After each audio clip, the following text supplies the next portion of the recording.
Hey guys, welcome to linguamarina. Today we're gonna talk about it's a psychological topic when you forget words. Happens to me all the time. I'm talking to a person and the worst thing, I kind of had this word in my head just right now, but now when I'm talking about this, I forgot this word. Like, it happens to me all the time and I can totally understand you. It happens a lot at any level of English.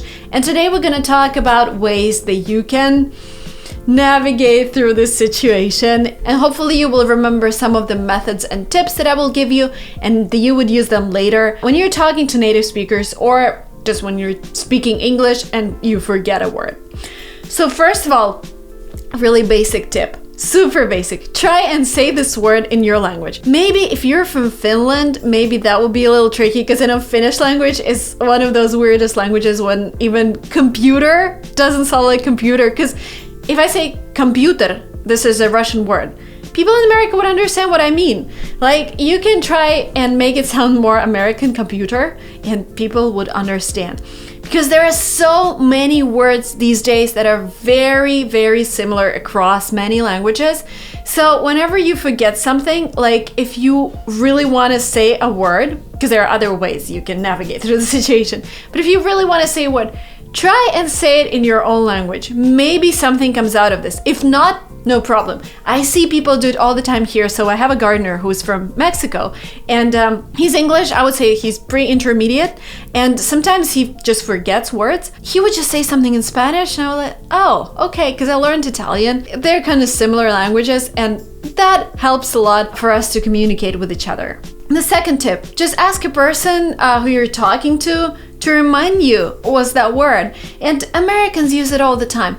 Oh, what was that word? Oh yeah, like, what do you call it? Sorry. Oh yeah, that one. So Americans use these phrases all the time. So just write them down and whenever you forget a word, just ask a person who you're talking to. The next tip is to remember the stats that I'm just about to give you. So there was this guy, a scientist, Dr. Mehrabian, and he analyzed the speech and he concluded that 7% of what we understand is verbal, just 7%. 38% is vocal, like your intonations, and 55% is visual. That means that you just need to use your visual signs. The problem with phone calls here is that you can't do that. Or if you're on Zoom, then you can.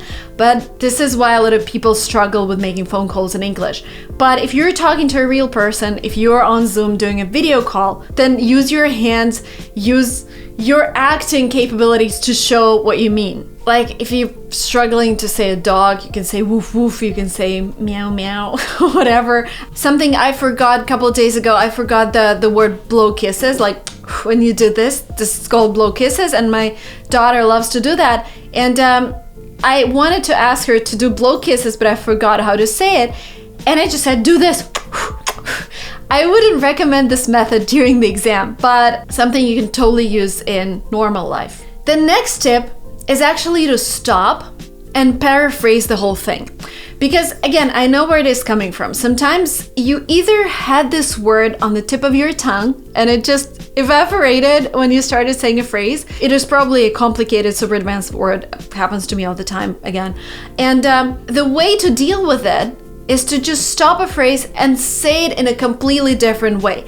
Because you are probably translating in your head from your own language to English, and then you forget the word and then you're stuck. The best thing to do there is to go back to the beginning of the phrase and to say it in different words. And again, I'm not relating to words that you can forget, like object words, cat, dog, blow kisses. You can't really paraphrase something in order to remember that word, but something that brings more complexity to your speech, like evaporated, like the word that I used.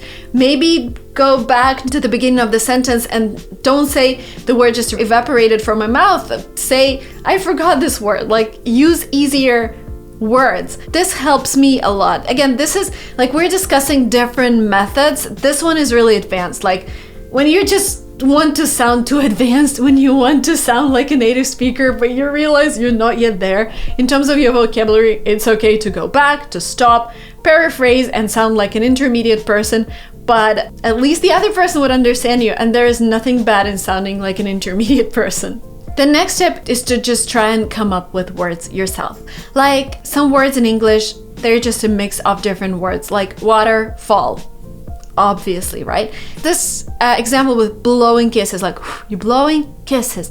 That is obvious as well. So if you just forget a word, try to make it up. Try to take it from French or Italian, because 30% of English vocabulary was adopted from French. So you can actually use that language as well. If you know French, by the way, try to use French words. And of course, there are other tips that are super useful. Learning synonyms, but this is not something you would do in a situation where you forgot a word, but something you can remember now and do something later on when you're studying English. Remember synonyms. Learn words in synonyms. Intelligent, smart, clever, witty, etc. Like learn them in batches. This way, when you forget one of the words, you remember the synonyms. Another tip, use the dictionary that explains the word in English. Because again, when you forget a word, at least you can explain it in English because you've read the explanation. You have something there in your mind. We're not using 100% of our brain capacity. When we read something, it's somewhere there in our minds, and we've all watched the movies where people like are able to memorize everything. It's just our brain is capable of a lot of things, and don't underestimate the power of using such a dictionary and reading the explanation of the word in English, because later on something will click and you would remember that explanation. Thank you guys so much for watching this video up to the very end. As always, if you enjoy the way I teach, don't forget to subscribe, don't forget to download my workbook, the link will be down below, and I will see you very soon in my next videos. Bye bye.